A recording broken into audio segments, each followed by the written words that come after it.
Hello guys, welcome back to our channel.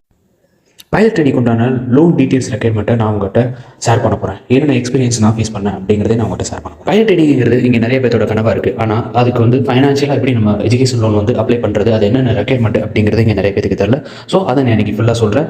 ஒரு paper pan எடுத்து ஃபுல்லாக நோட் பண்ணிக்கோங்க. ஏஜ் வந்து 18 to 35 தான் இருக்கணும். லோனை மட்டும் 10 lakhsலேருந்து 75 lakhs வரைக்கும் வாங்கிக்கலாம். ஆனால் ரெக்யர்மெண்ட் படி 4 lakhs வரைக்கும் நம்ம லோன் செக்யூரிட்டி வந்து சப்மிட் பண்ணணும்னு அவசியம் கிடையாது. 4 lakhsலேருந்து 7.5 lakhs வரைக்கும் நம்ம கோவா அப்ளிகேட்டாக நம்ம பேரண்ட்ஸ் வந்து காட்டி ஆகணும். 7.5 lakhsக்கு மேலே போயிடுச்சுன்னா நம்ம கோவா அப்ளிகேட்டாக பேரண்ட்ஸையும் காட்டி ஆகணும். செக்யூரிட்டி டாக்குமெண்ட்ஸ் ஏதாச்சும் நம்ம வீடு இல்லை லேண்ட் வந்து அதாவது அக்ரிகல்ச்சர் லேண்டாக இருக்கக்கூடாது, கமர்ஷியல் லேண்டாக வந்து இருக்கணும். அதாவது அதுவே வந்து மோஸ்ட்லி டிடிசிபி அப்ரூவ் லேண்டாக இருந்துச்சுன்னா இதுவுமே வந்து பெட்டராக இருக்கும். நம்மளுக்கு வந்து லோன் ப்ராசஸ் வந்து நம்மளுக்கு வந்து ஈஸியாக வந்து பண்ணுவாங்க. அதாவது கோர்ஸ் டூரேஷன்லேருந்து ப்ளஸ் 1 year or 6 months வந்து மானிட்டரி பீரியட் வந்து கொடுப்பாங்க. ஃபார் எக்ஸாம்பிள் 20 months வந்து கோர்ஸ் டூரேஷன்னா ப்ளஸ் 12 months or 6 months வந்து மானிட்டரி பீரியட் வந்து நம்மளுக்கு வந்து கொடுப்பாங்க. மேக்ஸிமம் இஎம்ஐ டூரேஷன் வந்து நம்ம வந்து 180 months வந்து வாங்கிக்கலாம். இது வந்து அதுக்கப்புறம் வந்து இன்ட்ரெஸ்ட் ரேட் வந்து ஒவ்வொரு பேங்க்கு தந்தாப்புல வேரி ஆகும்.